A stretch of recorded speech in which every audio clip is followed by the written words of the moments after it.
Free falling is not for everyone. Ah yes, retirement. That golden carrot they dangle in front of your nose for 40 years, whispering sweet nothings about how it'll all be worth it. Work hard, provide, then glide gently down the lazy river of life like some geriatric Huck Finn. Yeah, right. That was a pile of horse biscuits, except for the work hard part. That bit was painfully true. Now, before you slap me with your AARP card and accuse me of having a bad attitude, hear me out.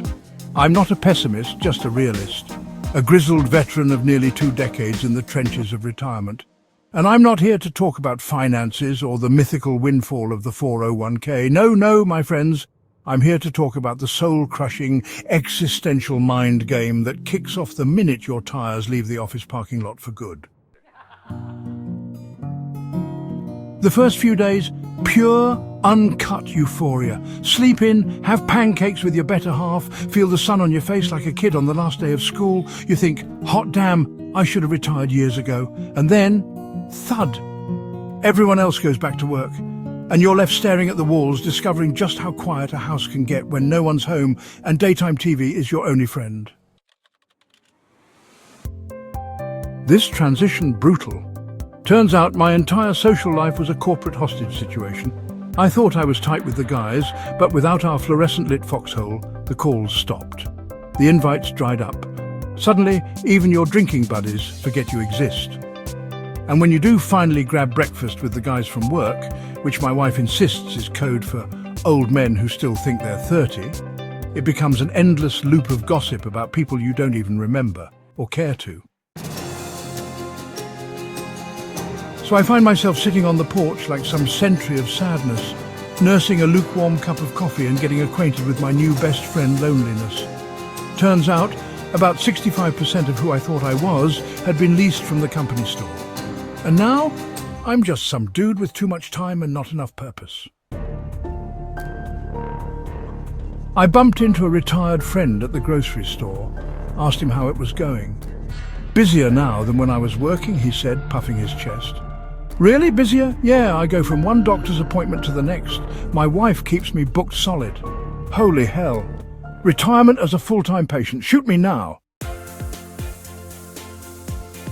The next 6 months? Honey-do lists. Long, aggressive ones.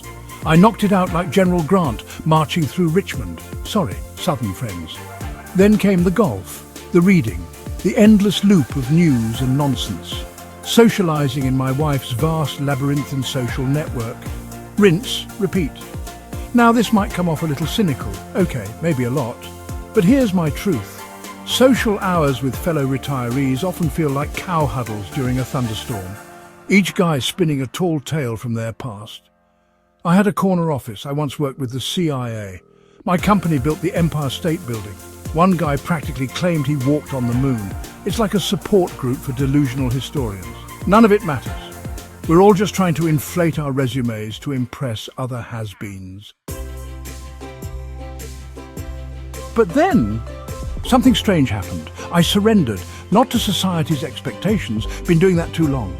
No, I surrendered to the truth that men are emotionally constipated.